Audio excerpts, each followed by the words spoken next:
Hey y'all, welcome to the Figuring It Out with You podcast with your favorite mother-daughter duo, where we're in an ever-growing conversation with each other and you all, just trying to figure out how to make the most of the life we've all been given. I'm Kim. And I'm Kay. And let's get this conversation started for today.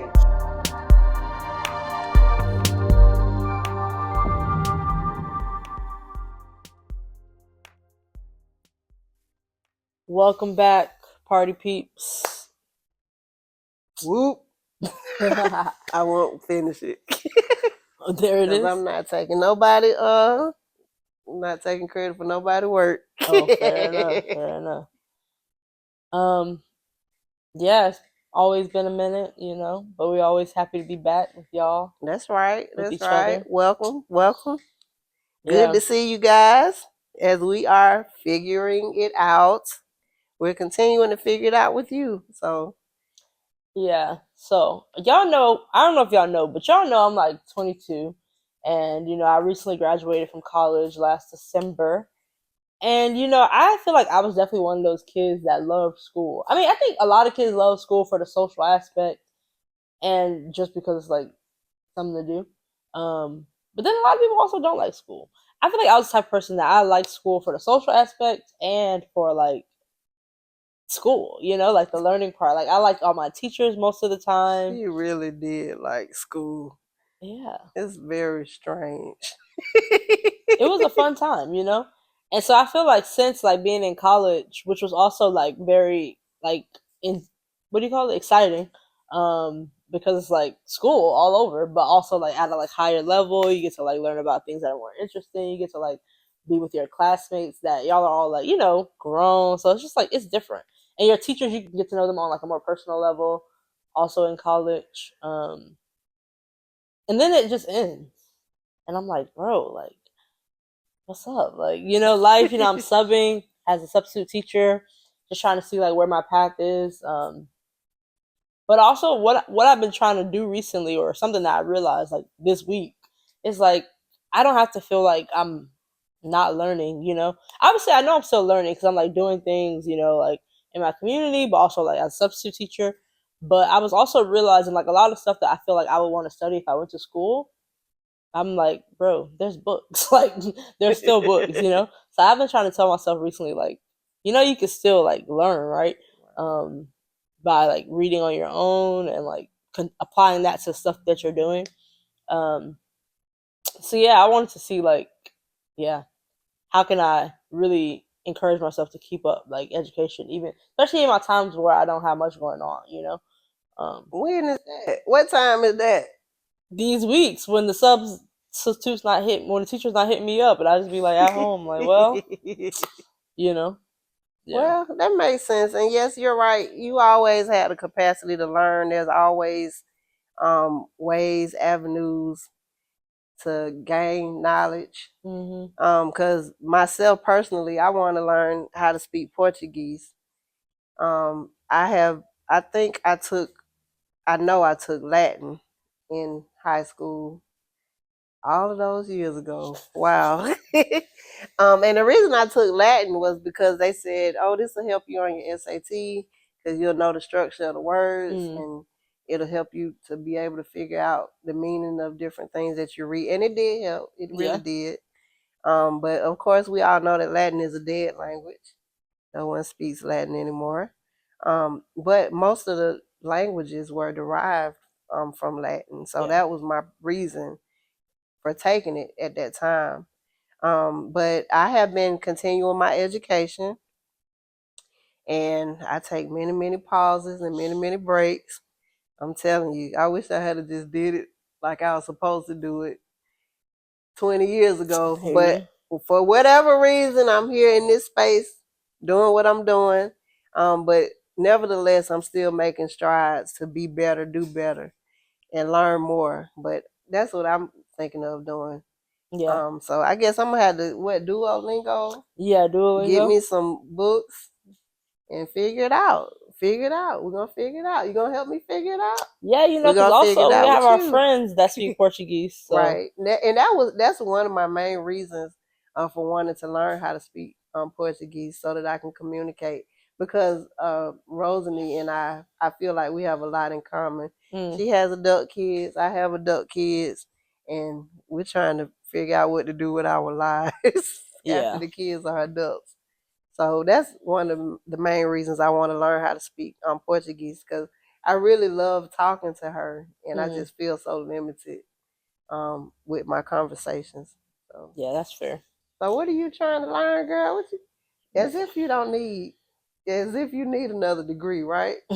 But You we're know, all like, lifelong learners, so that's a plus. yeah, just having a better understanding of like, um, I guess the stuff that people learn when they study education in college, you know, but also like wanting to learn more about like other methods of teaching, like Montessori teaching, Okay, and reading more of like Maria Montessori's work.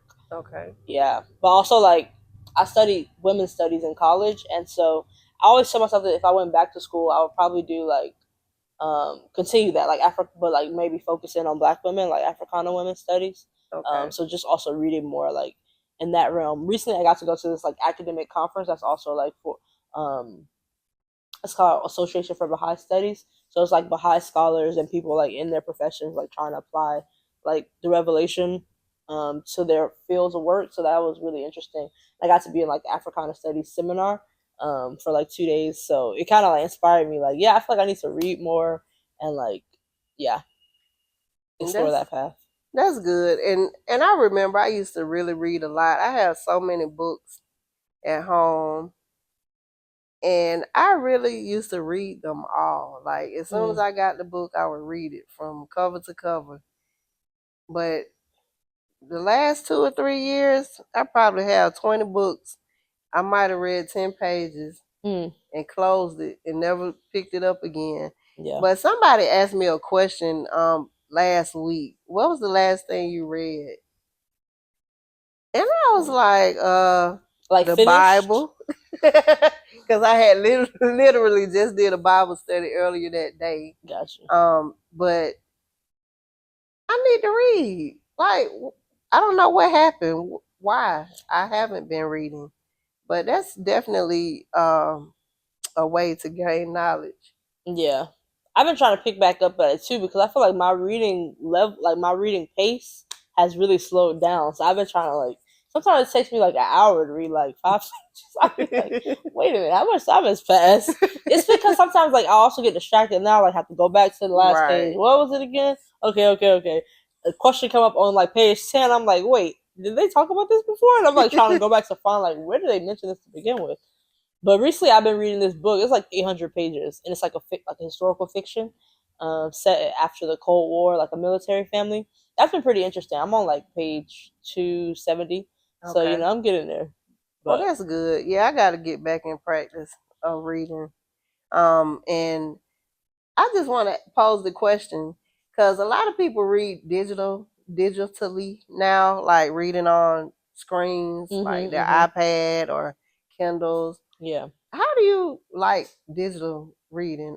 Me personally, I feel like I have to turn the page. It's just something about having the book in my hand, mm, and I mean, I have a few digital books, but I prefer to just order the book and have it sent to me. that's But fair. I know a lot of people like read digitally and they're able to do it, but I just can't get with it. How do you feel about it? That's just my personal question. Yeah. So it depends because I feel like for school it was quite helpful to be able to like search like Right. when did they talk about this stuff and be able to like highlight and be able to like easily find what I highlighted. So there was some books for school that it was just easier to Well, read for it school online. now, I don't even think it's an option to have a book. Most Yeah. everything is digital for school. But go ahead, I'm sorry. No, you're good. You're good. But like for myself, I think I also prefer. I feel like I read faster, which is funny because I just said my read pace is slow. I feel like I read even slower when it's on the screen. I think it's something about not being able to like. I think it's like in my mind, it feels like a lot more when it's on the Because it's screen. not a page to turn. Yeah, it just feels like one big blob that I'm never gonna get through. So I just be like, bro, like, am I even advancing? Whereas, yeah, when you turn the page, you kind of have this sense of like progress. So yeah, I think I prefer regular like digital, physical books too. Yeah, Yeah, that's good. makes me feel, more connected with the earth. Like you're doing You know? something constructive. Yeah, yeah. Especially because I also be trying to like limit, or just like I'm like, if I'm gonna read a book, it should be like a break for like my eyes from the screen, right? So yeah, Right. it's like That's true. Well, how do you plan on implementing? What do you plan on doing to implement new ways to have time to learn or spend time mm, learning? Because that's one of the challenges that I have is time. yeah, Like I need to add about 10 more hours to my day if I could possibly. But yeah. For me, I think I'm just gonna. Well, like I was saying, some days, like for example, like for me, what I realized last semester was that if I don't have some plan for my day, it just nothing will happen. And then in the end of the week, if there's like a few days like that, I'll feel like dang, like I didn't really do anything, you know. So like some days, like if I don't sub or if I don't have like a meeting, or even if I do have a meeting, oftentimes now, like now that we're moving back into the school year, a lot of stuff will be in the evening anyway because other people have to work. Um, and so on those days where I'm not working, I just wanted to like set some structure for myself and like having time carved out. Okay, and this time I'm gonna read. This time I'm gonna journal. Yeah, to be able to like capture my learning and stuff like that. okay, that makes sense. Yeah. Yeah, I probably need to figure out how to give myself a schedule also. Because I know that on my days off, they are just spent running errands. Like, Mm, how many groceries do you need? How many trips to the Dollar Tree do you need? Like, mm, I really need to be doing something more constructive. So, one of my goals is I want to learn how to speak Portuguese. I want to write a book. I want to open a restaurant. And I mm. think I'm going to write a cookbook also. I Yeah. recently had some inspiration to Yeah. do that. So, those are some things that I want to do. I just have to figure out how to make, like, get the most bang for my buck out of my days. Yeah. Yeah. But I feel like even with you, like I feel like I've been inspired too, like just seeing how you like learn new things like on your job too, like yeah, because you obviously work, but I feel like every other day or something you're telling me about like some courses you've been taking at your job too, Right. which I feel like yeah has been like a what do you call it, a creative way to Right. also learn in addition to Yes. And your my work. employer, I really appreciate them because they do have a lot of opportunities. And they really encourage you to advance and grow. And it's not always about getting an education, like a formal education. Mm-hmm. They have so many different networks, and I was recently accepted into a program called IGN, and it teaches us about intergenerational, um, how to just blend and work good and deal with people from different generations. I think we're coming up on, it's going to be about 5 generations in the workforce in the Mm, next few years, 5 different generations. yeah. And Oh. it's a diversity inclusion initiative that my employer offers, but it's free. And it's basically just teaching you how to get along with people and just instead of focusing and harping on your differences, what can you give me? What can I learn from you? Mm-hmm. What can you learn from me? So that corporately and collectively, we're all better. We're better people because I know it's so many different stereotypes about different generations. Like millennials and Gen Zers are lazy. Nothing Yeah. could be further from the truth because Michaelia doesn't sleep. I sleep now. I sleep a little better. Good. Yeah. But that's a general stereotype, and it's not that they're lazy; they just go about things in a different way. Yeah. And one of the stories that we read was about it was a nursing class, and so the teacher, the instructor of the class, was a baby boomer, Okay. but the class was millennials, and the instructor was speaking to like the department heads Okay. in a meeting, and she was complaining that the millennials just keep their phones out during the whole Hmm. lesson. And she's like, they're so rude. They're sitting here with their phones out, and I'm giving instruction.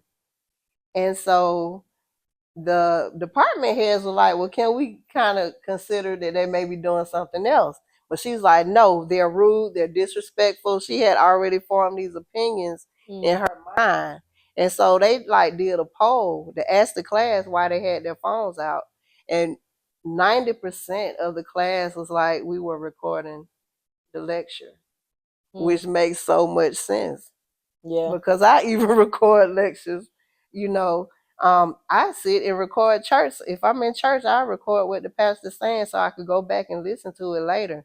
But because she was a baby boomer, she's used to seeing people with pen and paper taking notes. Yeah. In her mind, they were rude. So it's just teaching you different ways, different perspectives. Just don't jump to your conclusion. Think about some alternatives, because it's easy to say they're rude, but they're actually focused on what you're trying to teach them, and they're trying to make sure they have a record of it to go back and review. So that program has been excellent, and I feel like I was always a part of the program because that's how I was dealing with my children at home. It's like I had to figure out which mother to give each one of them because it's four of them.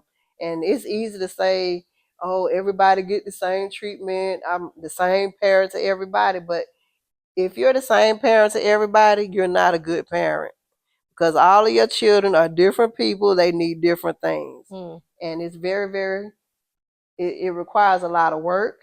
It requires a lot of patience, and it requires you to open up. I came from the generation where we didn't question our parents. We didn't talk back to our parents. But that's not creating productive human beings because conflict is natural. And if you have a problem or you don't like something or I said something to offend you, it would not be right for me to say, you can't tell me that, don't disrespect me. I would want to know, like, okay, that hurt her feelings, and vice versa. I my mom apologized to me, girl. That would never happen. Never ever happen. Even when she knew she was wrong, it was just this pride thing that would not allow that to happen or transpire. But I had to learn better because I'm human and I'm not perfect and I make a lot of mistakes. And if I did something that was wrong that offended you, and again, that's perspective. Because I may say the same thing to one of the other kids and it doesn't affect them that way. But if it offended you, then I have to acknowledge that and say, I'm sorry. That's the human thing to do. So, as I said, I was already dealing with multiple generations. Yeah. So I'm just learning to master it, and I think it's very helpful because people, when you can see people for who they are, they respect you and they open up to you. You know, versus you having your stereotype and your opinion of who you think they are in your mind and judging them according to that. If you allow people to be genuinely themselves, you'll have a different experience and a Yeah. different interaction. Yeah. That's something I definitely want to learn more about applying to, like, in the school setting. Cause I feel like it's kind of hard sometimes for students to feel like they can really be themselves at school. Right. Particularly with their teachers. I think with their peers, it's a little bit easier, a little bit. But yeah, I would definitely want to try to create those kinds of classrooms and Yeah, I agree. I learning think that would be very environments. helpful. Yeah. That would be very, very helpful. Yeah. But yeah, society is just so, and it's just amazing because I want to say rigid, but it's not. Because like everybody breaks all the rules, Yeah. but they require so much from these young children. Yeah. Like sit down, don't say anything, don't do this, don't do that. And it reminds me of when Zachary was in elementary school and I was getting phone calls every single day. And the teacher's like, he's doing this, he's doing that, he's doing this. And not just Zachary, all of y'all have had that type of experience. And I'm like, this teacher is calling me every day. Like, why? You're the teacher. You can't manage a student in the class. But I remember when your art teacher called me. Oh yeah. He was so upset. He was like, ma'am, Michaela, and for me to be getting a call about Michaela at school, as much as she just told y'all how much she loves school, it was very like unusual. Mm. But I was like, let me hear him out. I don't know what's going on. And basically, he called me because he had given instruction for them to write or draw in Like grayscale, I monochrome, think. grayscale, black Yeah. and white, Yeah. black and white, or grayscale is the correct term. And Michaela put color on the project, Yeah. and he felt I that must have that forgot or warranted something. I don't know. that warranted a call home, and but he had like a 5 minute conversation before he actually said the purpose. And when he was like, she wrote in color. And I was like, sir, you called me. You got me away from my desk to talk about my daughter drew in color instead of grayscale. Mm. That was just ridiculous to me. And then Yeah, it's like art, with Zachary, it was like he's this, he's that, he's doing this, he's doing that. And I think in modern day education, people are not considering that everyone is their own individual person. Mm. They want a uniform unit. Yeah. And that's not possible when you're dealing with human beings. Yeah. And I think that's you having a more personal interaction and letting them know it's okay to be yourself and be who you are. That would add so much value to that individual classroom. But we need to add that same value to the world because, again, you can do whatever you want to do. Some countries are not countries, but some states in America, you can smoke weed legally. You know, Yeah. you can marry who you want to marry. You can basically do whatever you want to do. Live your life. I know some places honor polygamy. You know, you can have multiple wives. It's just adult people can do whatever they want to do, but they want to be so rigid and so constructed when we're talking about dealing with children. And that's backwards because the children need to be able to learn who they want to be. They need to be able to express themselves. They need to be able to be free to say whatever within context and respect what they want to say. But that was one of the examples that I could think of because there was no way I could tell my mom anything. Like that hurt my feelings. Get over it. And when I would like sometimes I got up enough nerve in my heart to challenge and ask her why, praying that I didn't get knocked to the floor. And she would say, because I said so. I really hated that answer. It just went all over me. Like, why do you say so? But I never had the nerve to ask her, why do you say so? But I definitely wanted to create a different environment for my kids. And hopefully I succeeded. I think I have because we've had some real endearing conversations. We had some real knockdown, drag out. Like, I don't know if I'll be able to speak to them for 10 weeks. But we always come back together, and we always respect each other's opinions and bring it back in. Because at the end of the day, we are doing what? Figuring it out. We all figured it out together. Yeah. So I appreciate that. Yeah. I hope this reading thing go well. I feel like I need to like set times. Like I don't know. I need to like set it up with other people too sometimes because you need an I accountability do this thing where if I don't have nowhere to go, my body won't wake up. Like it's actually crazy. Even when as you much as I have say somewhere like, to go. as much as I say like, oh, like okay, tomorrow you have an appointment with yourself to do this thing. It's like, no, it doesn't work. But if it's like I have to be at the school, I have to be at this place, I can get up. Even when you have somewhere to go, I did wake up. I just fooled myself by not looking at my because her phone. phone goes dead. But usually I still get up. Well, I woke up, but I just didn't respect it. I should have looked. I knew I was feeling myself. I woke up and I was like, I should look at my phone and see what time it is so I can see like how far I am from like when I need to get up. But I was like, no, because usually when I look, it just feels like the time goes faster. Like if I look at my phone, it's 3 a.m. 5 a.m. just comes so fast, or 6 a.m. just comes so fast. But if I don't look, just trust that the alarm gonna go off. I should be good. And the But then phone goes today that dead. failed me It because always fails because this is the only person in the it world usually don't. Because usually if you that gotta be a does little not bit keep later, their it's phones fine. charged. But I knew when I looked at 6:30 and I seen your phone show 5%, I was Oh like, she is not gonna get up. I didn't yeah. even think you were gonna answer the door when I got to your I was house. glad that it worked out. I'm I was glad it when worked you're like out sleeping too. and you're like, am I hearing something? I think I am. What could it be?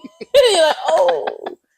And I was like, is it my mom at the door? And it was, sure enough. Yeah. But yeah, it did work out. So yeah, I think that's good to have an accountability partner. Yeah. Maybe we can hold each other accountable. Maybe on Yeah. Mondays we can set aside maybe an hour or two to Yeah, we can read. get that kale wrap by the house. Okay, that's a We plan. can read, do what we need to I don't do. know about the kale wrap. That kale wrap was so I'm good, gonna y'all. get that vegan BLT. It was good. I was Yeah. surprised. And I don't even like turkey bacon, but that was really, really good. Yeah. But was it turkey though? No, it was Oh, you vegan. saying yeah. I see what you're saying. You're like you don't I even don't like like turkey because bacon. turkey So bacon yeah, is like the general alternative. yeah, If I'm gonna eat bacon, I want bacon. yeah, But I had a vegan BLT and it was really good. yeah, And it was from a little small business in our town, our yeah, city that we live in. And speaking of small businesses, if you yeah. have a small business that you would like for us to promote, please send your information to us. We're on Instagram. Our email address is figuringitoutwithyou@gmail.com. We would love to help you to promote your business, and we're going to promote ourselves too as we continue to figure it out with you. Yeah, man. Bye. Later, y'all.